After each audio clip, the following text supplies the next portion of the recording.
Welcome to the Trump Tyranny Tracker. Olga Lautman and Zev Shalev back. We've been missing in action for a few days. Partly we both have been under the weather a little bit, but also busy. You've been busy, Olga. You've been doing so much. I'm busy and I'm so sick. I'm like beyond sick.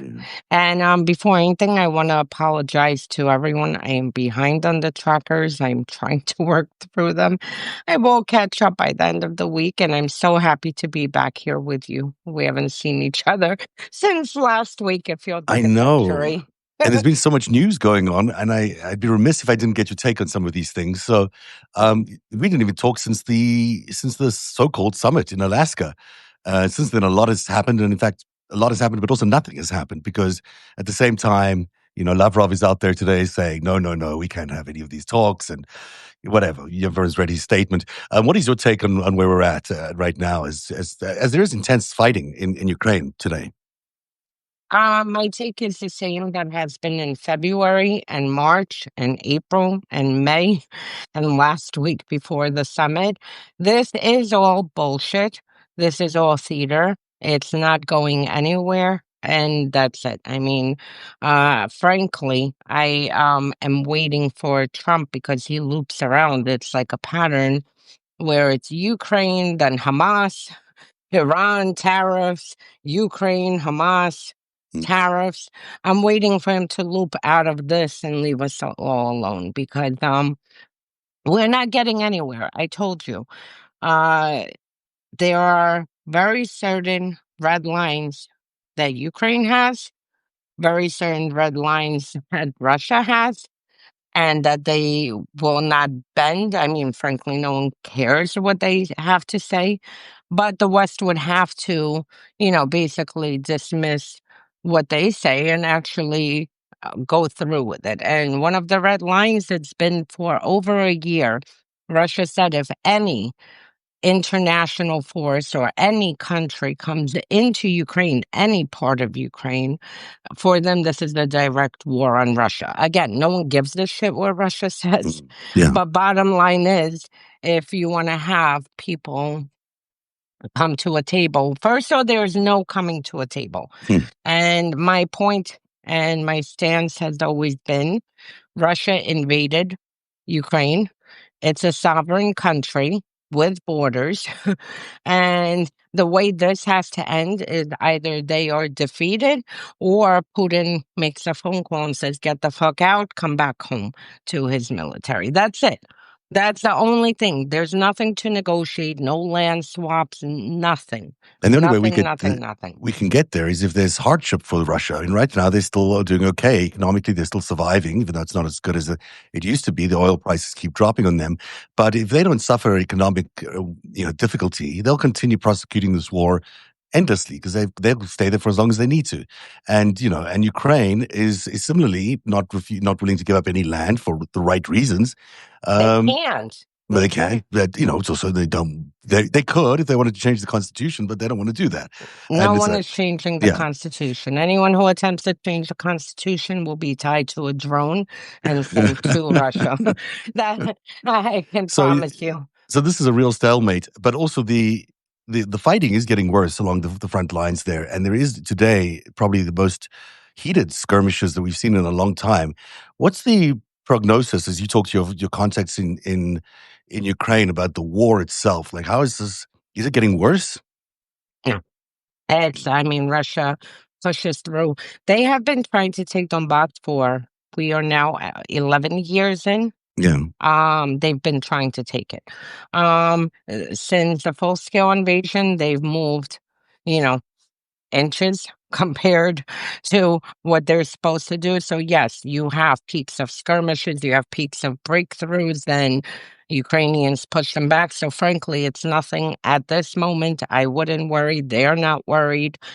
And that's it. It's just going to continue grinding like this, where it goes, a kilometer here, moves back half a kilometer, and back and forth. That's as far as I would. I'm more concerned about Russia over the past 2 months escalating their missile and drone attacks on Ukrainian homes. People are sleeping at night, and all the past few months, Basically, we just have to keep pulling people out of the rubble. And this to me is more concerning because, this is Russia's strategy always Yeah. to hit civilians and to kill as many civilians as they can. I mean, this is like literally, Russia carrying out a series of 9/11 attacks on every single day for the past 3.5 years. And then again, not to mention, the theft of children, the concentration camps they set up since 2014, the theft of children since 2014. So I mean, we are, it's going to continue like this, and it's Oh, you really froze time there. for Europe to up because Europe is. Am I back? You're back. Yeah, Yeah, back. You're yeah. back. Europe needs to wake up. They need to help Ukraine defeat Russia because Europeans understand if Ukraine falls, that Estonia is next, Poland might be next, that Russia's not stopping. Right. So they need to wake up and push, help Ukraine finish this off. And they need to frankly forget about United States. United States is gone. Since Not January under the current 20th, administration, for sure. gone, gone. Let's talk about that other piece of the summit that came out. There was sort of the news surrounding the summit, but just as important, if not more important, is that Trump announced plans to ban mail-in ballots and eliminate voting machines. This is after his conversations with Vladimir Putin in Alaska. Um, it's really an unusual statement to be making in the middle of these talks about foreign affairs, but the election officials are warning this would cripple U.S. elections, invite chaos, and hand Russia new openings to interfere. What is Putin's interest and sudden interest in mail-in voting in America? He's a KGB thug, and wherever he sees there's any vulnerabilities and any way he sees he can crawl and, manipulate his target, that is where he'll go. So per se, Putin, frankly, couldn't care less about mail-in voting. He doesn't even understand it, but he knows that Trump does, and Trump, for a KGB thug or any intelligence officer who is manipulating their target, you know, agreeing with Trump that there are quote unquote election problems, basically reinforces Trump's own position to say, you see, other countries are saying this. Now, Yes. should Putin speak? I've been documenting every single election and referendum since I don't even know, the 2020 maybe? I mean 2020, I'm sorry. 2000 or maybe, during Yeltsin, like, Yeah. towards the end. 89. I That's 89, 91. That's like No, early no, 90s. but Yeltsin towards, Okay, okay. like, his later, around 98, It's- 99, Okay. when he was on his way out. Yeah. Um, I've been, documenting this, and I mean, several years ago, an employee in a polling station got poisoned. Um, you have ballot stuffing, insane. I mean, I can't even begin to tell you the shenanigans that Yeah. they run. It's frankly embarrassing Yeah. that they even go through all of this, spectacle and theater, to carry out these fraudulent rigged elections, and on top of it, to throw it into people's faces. Because I mean, the Kremlin can easily manipulate the numbers without having to allow videos of, people shoving 35 ballots into a box, Mhm. um, or taking ballots out of a box or changing results on ballots. I mean, literally it's theater, but that's all it is. It's, Is this uh, actually an issue in Russian channels? Are people actually talking about mail-in voting in the United States? Has anyone no, actually heard no, Putin say anything like this? It no. could just be that Trump is interpreting maybe Putin's comments in a certain way.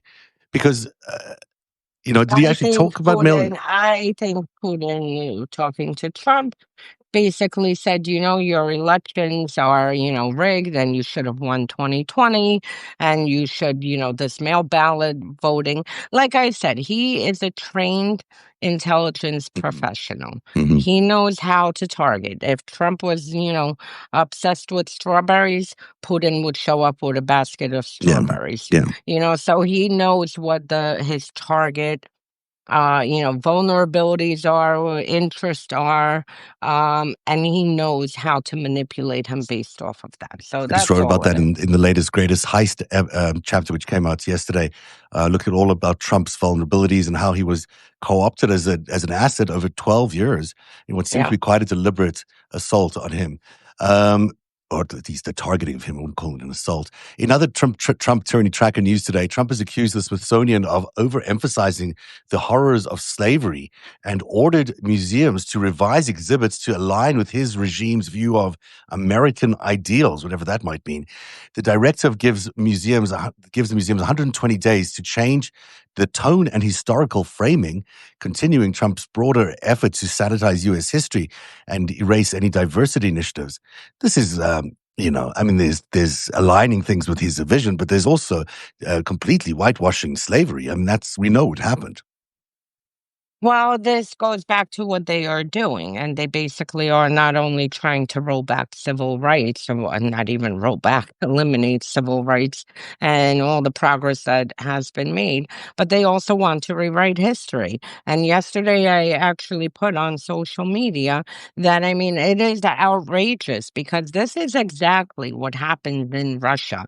I mean, you have Putin who has spent the past few decades rewriting Stalin's atrocities, closing the Memorial Museum, and not museum, Memorial NGO. Institution that was compiling for decades all of Stalin's atrocities. Now, just a reminder, Stalin killed 5+ million in a genocide against Ukrainians in Holodomor. He killed millions of other, how you call it, ethnicities, eliminated completely ethnicities. This is a monster. I mean, his murder rate is upwards probably 15 million, maybe more. And Putin for the past few decades, literally, and like I said, Memorial was how you call it, shut down, labeled a foreign agent. People were arrested. Um, and Trump, is following Putin's path of rewriting history. And we're not seeing it just once. I mean, the impeachment thing with Smithsonian, you know, the how you call it, insurrection, he's forcing them to soften. And now he just wants to eliminate slavery. And this goes back to this Christian nationalist extremist far right gross agenda of rewriting uh, how America was founded and what happened to slaves, and the fact that they are the ones who built Washington, D.C.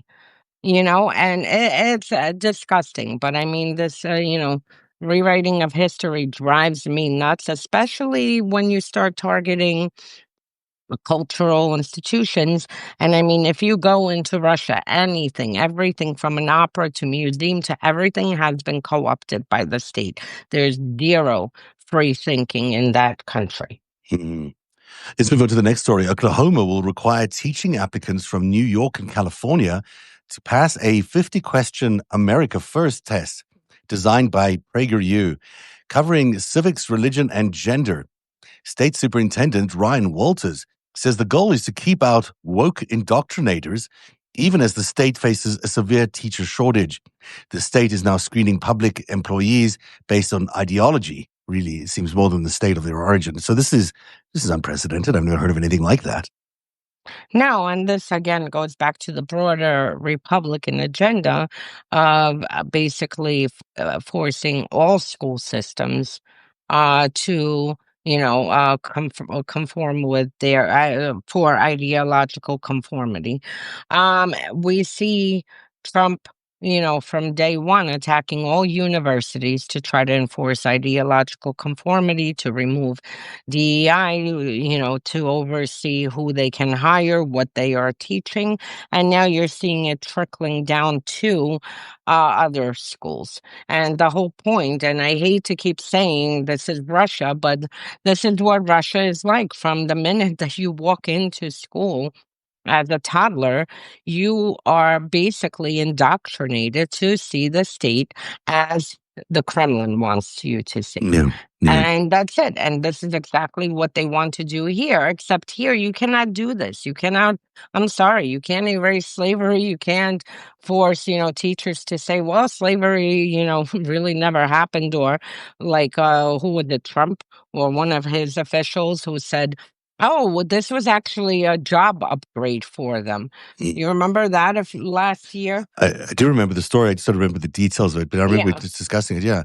Look, I mean, this is the contrast to that is what's also happening in the Department of Homeland Security, where a speechwriter named Eric Lendrum has been exposed for spreading hate speech and extremist conspiracy theories online, including defending January 6th insurrectionists, promoting the racist Great Replacement theory, and comparing conservatives to Jews in Nazi Germany. His posts also encouraged violence against pro-Palestinian protesters and attacked LGBTQ plus people. Yet he still remains employed at the DHS, where people can apply for teacher posts in Oklahoma from, being woke, so to speak. Yeah, and you see, like I said, Trump went after universities like from day one under the guise of anti-Semitism. Meanwhile, you can literally, it's like you need several hands to count all the anti-Semites, all the Nazi supporters who are being have positions in his regime and agencies. I mean, it's not only this one. You have had, I think, every week we're discussing another one who either, freaking painted his face like Hitler or supported a Nazi, how you call it, apologist. So, I mean, this is what is happening. And it just shows you that this whole anti-Semitism, you know, agenda that Trump is doing across all universities, that this is a lie. This is just another reason for him to target, you know, people in order to push his agenda. One of our viewers is saying here that Russian President Vladimir Putin in May 2020 approved changes to the country's electoral law. This is the Russian electoral law, allowing Russians to vote electronically or by mail. Is that true? Because I remember that he didn't actually sign this. Yeah, he did do this, but again, it had to go through a referendum because that when Putin wanted to run for to extend his term, he actually had a referendum across the country. Basically, it was in September. Basically, hey, call it, to get the majority of the Russians to approve this constitutional change, which again was so rigged. I mean, the amount of videos I have from that referendum. But yeah, they do have some kind of electronic voting. I believe it was in 2020 or maybe 2019 that they did put it in and allowed it. But again, this for Putin, he first of all, he's attacked our elections over a decade. That's number one. He's not one to give election advice. I'm actually writing an article right now that will be out in a bit on this absurdity of, Putin and Trump and this whole mail-in voting. And second of all, like I said, this is strictly to target Trump because just like he said, oh, the election was rigged in 2020, this is what Trump wants to hear. This is what Putin will deliver to him. Question here from Tracy Talent. She's saying she'd like to know where the money is going to in these university settlements that are going to, there's huge settlements up to $500 million in some cases. Do you know where the money's going? It's an interesting question. Yeah, no. Probably into crypto. Yeah, it could be. Trump organization. The Trump Fund for Future Yeah. Secondary Learning or something. Olga, Trump University. Yeah, Trump University, exactly. Olga, you've been doing this great series with Julie Roginski about the 2020 16 elections, I should say. And this, I'm so confused by that. And so tell me a little bit more about where you are in the series, because it's fascinating to go back and read all these things, which certainly take me back in time. But it's so clear that Russia was actively involved in disrupting those elections. Yeah, I mean, we are literally on chapter 4, which is now Russia infiltrating the evangelical community. And basically, as with anything, we like to give historical context of what happened to the Orthodox Church, the role it played going back to the Soviet Union and then moving forward. So basically, how we're tackling this, because a lot of people, and this is the failure of media. I mean, our media it frankly really needs overhaul. But the failure of media, a lot of them think that Russia's attack on the 2016 election started in 2015 with the hack of what was it, DNC or DCC? DNC. DNC.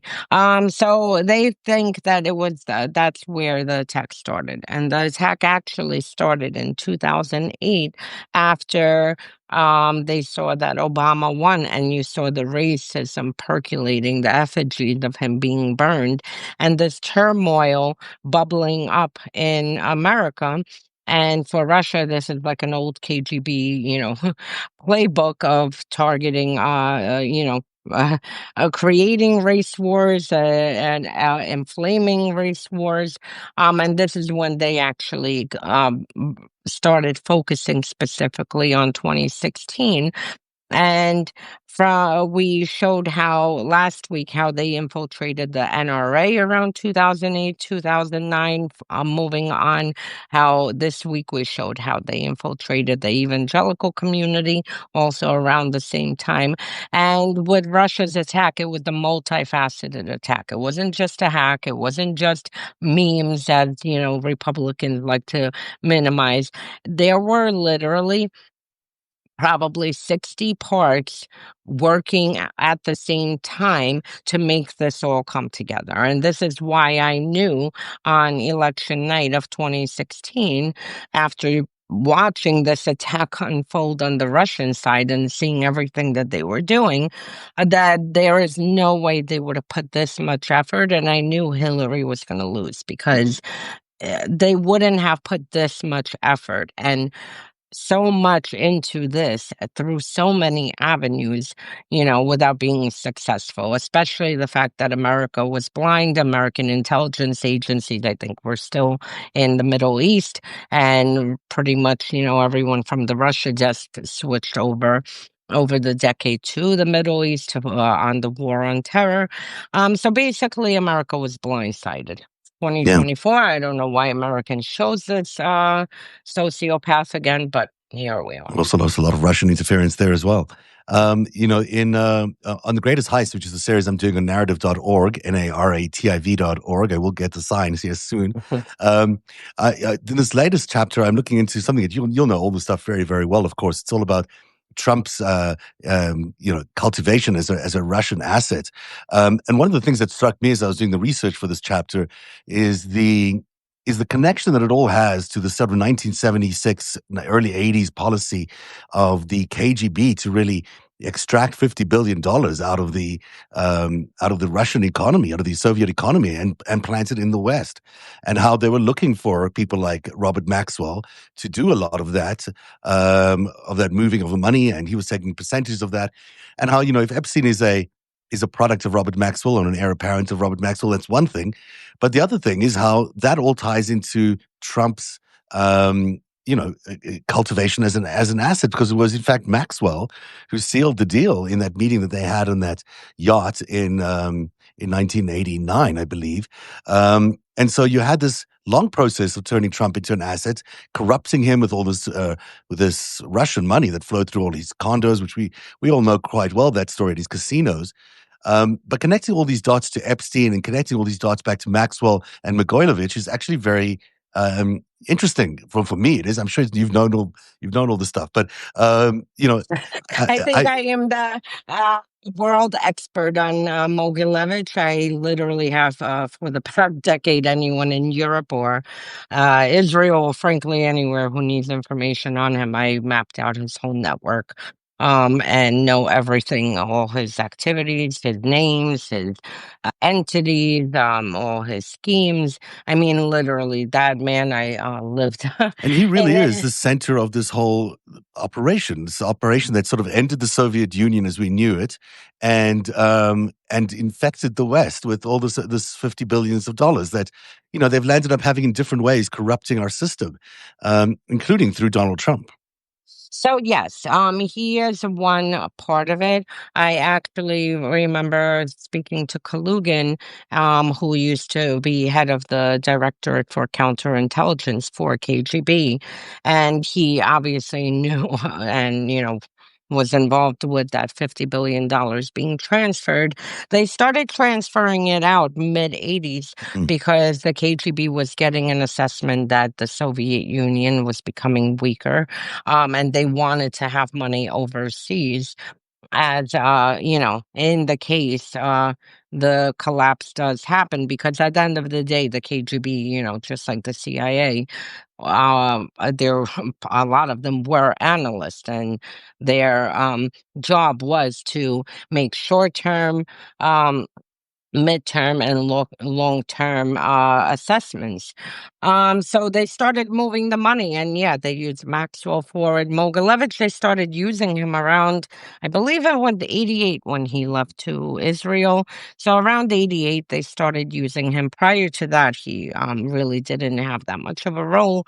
And Bernstein, they started using a drop earlier. I believe it was 84 that they sent him out to Canada, and he established a whole network inside of Canada. And yeah, they were looking to park money.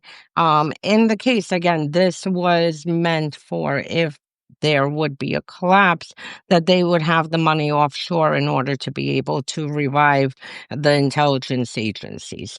And then we saw after the collapse in 91, I mean, the FSB was in disarray because like 91, 92, 93, up to 94, the FSB and the SVR were, still trying to get used to this new country that they were, serving for. By 95 is when you start seeing them basically become extremely organized. By 96, interestingly enough, is when you see all their recruits from the 80s and 70s and 60s being reactivated. So someone must have gone through the old intelligence files and then, looked. And interestingly, this is when you see Robert Hansen being reactivated, several people. And the last thing I'll say on this, Robert Hansen, and this just shows you, gives you insight into how the intelligence was dysfunctional. Robert Hansen, um, for those who don't know, was an FBI agent who, you know, moved up the ladder, and he ended up working for GRU, which is Russia's military intelligence, in the late 70s, and then the KGB starting mid 80s through 91. His last drop to the KGB was the day before the collapse of the Soviet Union. So that was his last drop, and he in, I believe, 93, went to the Russian embassy and gave his code name because he wanted to be reactivated. I guess funds were drying up.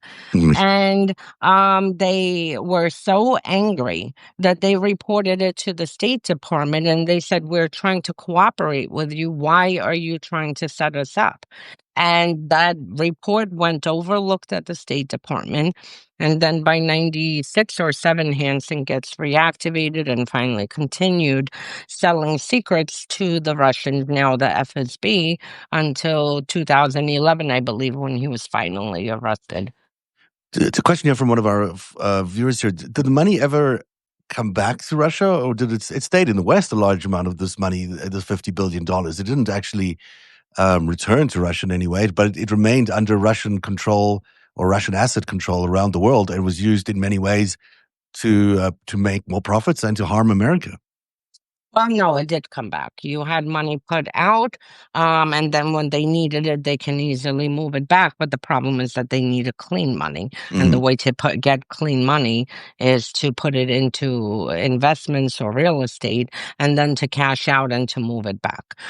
So some of it did come out, and then the rest stayed in the West. Then you also had, don't forget, oligarchs who were doing it for their own reasons, right, hiding money overseas in order to protect themselves, because anyone with Soviet mentality understood the state can strip you in a split second. So they wanted to have some kind of like their own insurance security um for themselves. So you had it recycling back. For as far as funding operations, they set up new companies to fund a lot of the operations, because Russia acts, Russian intelligence, they act very compartmentalized.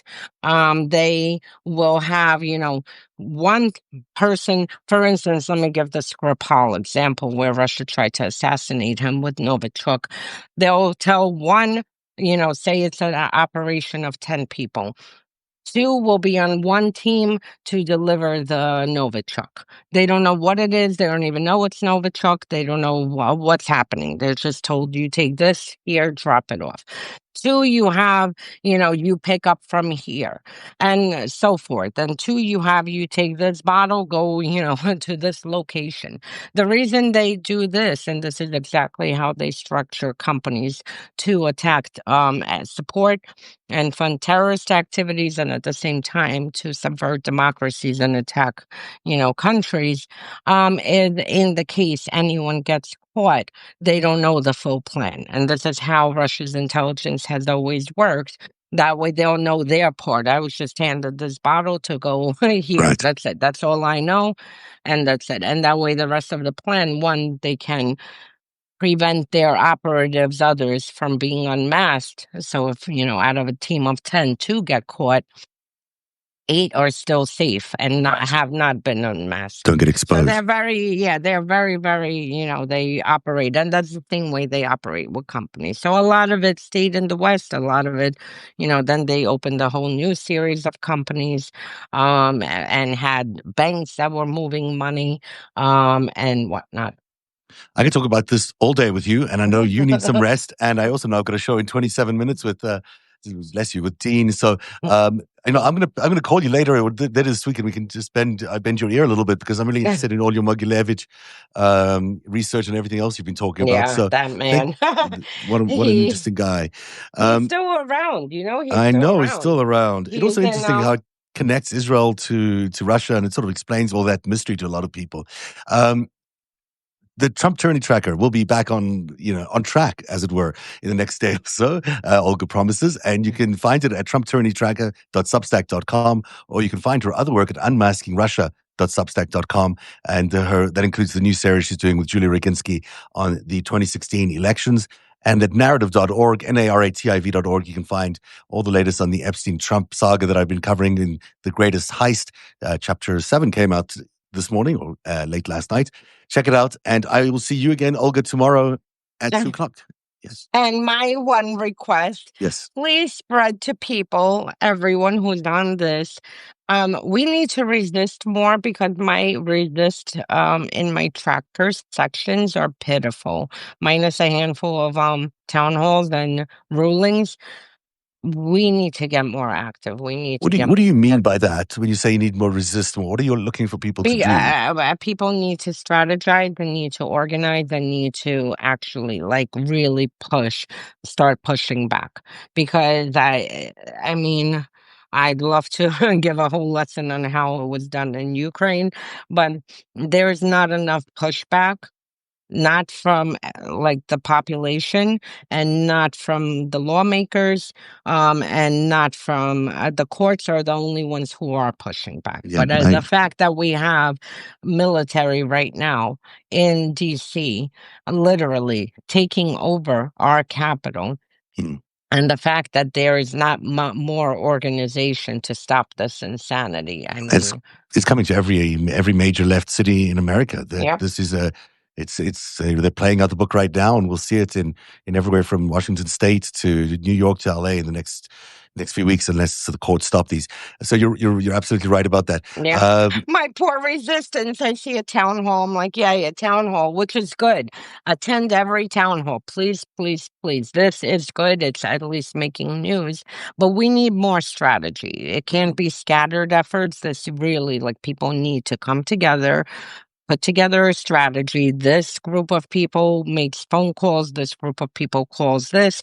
This group of people, goes and organizes for protests. This group of people is going to, how you call it, reach out to their state attorney generals and all their state things. Like, it has to be a strategy, and it has to be organized. It can't be just like pieces where everyone's doing their own thing, because we're really going to sleepwalk into a freaking full police state. We seem to be doing just that, so hopefully we can stop it.